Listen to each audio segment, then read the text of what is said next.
Kisah tukang sol sepatu jadi haji mabrur tanpa ke Baitullah. Dalam hadis riwayat Abdullah bin Al-Mubarak diceritakan kisah saat dirinya istirahat dan tidur setelah menyelesaikan ibadah haji. Saat itu, dia bermimpi melihat malaikat turun dari langit dan mendengar percakapannya. Salah satu malaikat bertanya kepada malaikat yang bersamanya mengenai jumlah jemaah haji. "Berapa banyak orang yang datang untuk menunaikan ibadah haji tahun ini?" tanya malaikat itu. "Mereka berjumlah 600.000 jemaah," jawab malaikat yang ditanya. "Berapa banyak dari mereka yang ibadahnya diterima?" tanya kembali malaikat pertama kepada malaikat yang bersamanya. "Tidak ada satupun dari mereka," jawab malaikat yang pertama.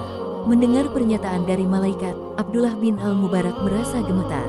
Sambil menangis dia pertanyakan perjuangan jemaah yang telah menunaikan haji. Apakah semua orang ini datang dari tempat yang jauh dengan perjuangan dan kelelahan melewati gurun yang luas, hanya untuk semua usahanya menjadi sia-sia? Kata Abdullah bin Al-Mubarak dalam mimpinya. Sementara itu, dia terus mendengar percakapan kedua malaikat tersebut dengan tubuh yang masih gemetar.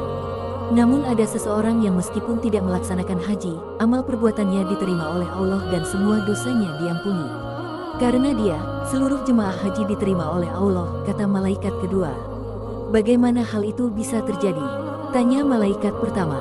"Itu adalah kehendak Allah," jawab malaikat kedua. "Siapa orang tersebut?" tanya malaikat pertama lagi. "Orang itu adalah Ali bin Al-Muwafaq, seorang tukang sol sepatu di kota Damaskus," jawabnya. Setelah mendengar jawaban tersebut, Abdullah bin Al-Mubarak terbangun dari tidurnya. Setelah menyelesaikan ibadah haji, dia langsung pergi ke Damaskus, Suriah. Saat itu hatinya masih gemetar dan penuh tanda tanya. Ketika sampai di Damaskus, Abdullah bin Al-Mubarak mencari tukang sepatu yang disebut malaikat dalam mimpinya. Dia menelusuri setiap tukang sepatu apakah ada di antara mereka yang bernama Ali bin Al-Muwafaq. "Iya, dia ada di tepi kota," jawab salah satu tukang sol sepatu sambil menunjukkan arahnya.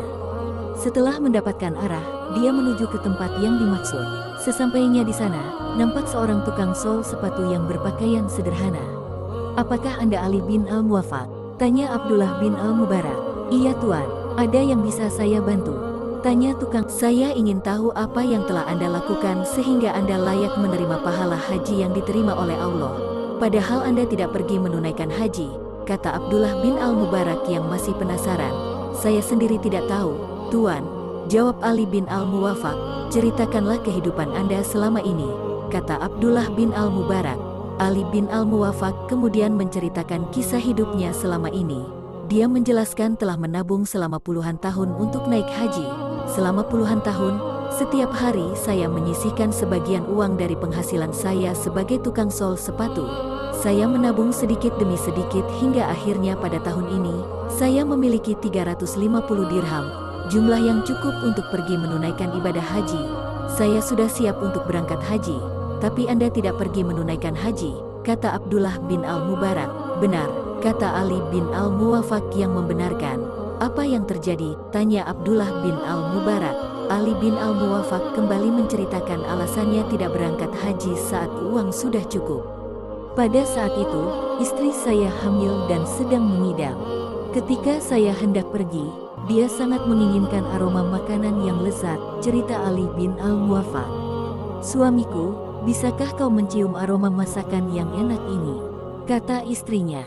"Iya, sayang," kata Ali bin Al-Muwafaq. "Cobalah cari siapa yang memasak, aroma masakannya sangat harum. Tolong mintakan sedikit untukku," minta istrinya. Akhirnya, saya mencari sumber aroma masakan itu. Ternyata berasal dari gubuk yang hampir roboh. Di sana, ada seorang janda dan 6 anaknya. Saya memberitahunya bahwa istri saya menginginkan masakan yang dia masak meskipun hanya sedikit. Janda itu diam dan memandang saya, jadi saya mengulangi kata-kata saya," ungkap Ali bin Al-Muwafaq. "Tidak boleh Tuan," kata janda itu dengan ragu. "Berapapun harganya, saya akan membelinya." "Makanan ini tidak dijual Tuan," katanya sambil meneteskan air mata. "Mengapa?" tanya Ali. "Makanan ini halal bagi kami, tapi haram bagi Tuan," kata janda tersebut sambil meneteskan air mata. Mendengar pernyataan tersebut Ali bin Al-Muwafaq bertanya-tanya di dalam hatinya. Dia bingung dengan perkataan perempuan tersebut. Bagaimana mungkin ada makanan yang halal baginya, tapi haram bagiku, padahal kita semua muslim. Karena heran, dia mendesaknya lagi. Kenapa? Selama beberapa hari ini, kami tidak memiliki makanan. Di rumah kami tidak ada makanan sama sekali. Hari ini, kami melihat seekor keledai mati, jadi kami mengambil sebagian dagingnya untuk dimasak dan dimakan. Janda itu menjelaskan sambil menangis. Mendengar pernyataan itu, Abdullah bin Al-Mubarak tidak bisa membendung air matanya. Dia lantas pulang dan menceritakannya kepada istrinya dan juga menangis dengan cerita tersebut. Hingga akhirnya mereka memutuskan memasak makanan dan membawanya pergi ke rumah perempuan 6 anak tersebut. Kami membawa makanan untukmu, katanya. Selain itu, Ali bin Al-Muwaffaq juga memberikan 350 dirham uang yang selama puluhan tahun dikumpulkannya untuk menunaikan ibadah haji. Gunakan uang ini untuk keluarga Anda. Gunakan untuk usaha agar Anda tidak kelaparan lagi, kata Ali bin Al-Muwaffaq. Mendengar kisah tersebut, Abdullah bin Al-Mubarak tidak dapat membendung air matanya.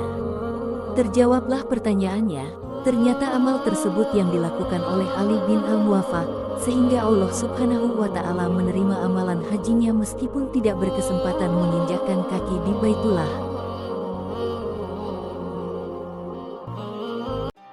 Terima kasih sudah menonton cerita hikmah. Karena ada hikmah di balik cerita, mohon dukungannya dengan cara tekan tombol subscribe.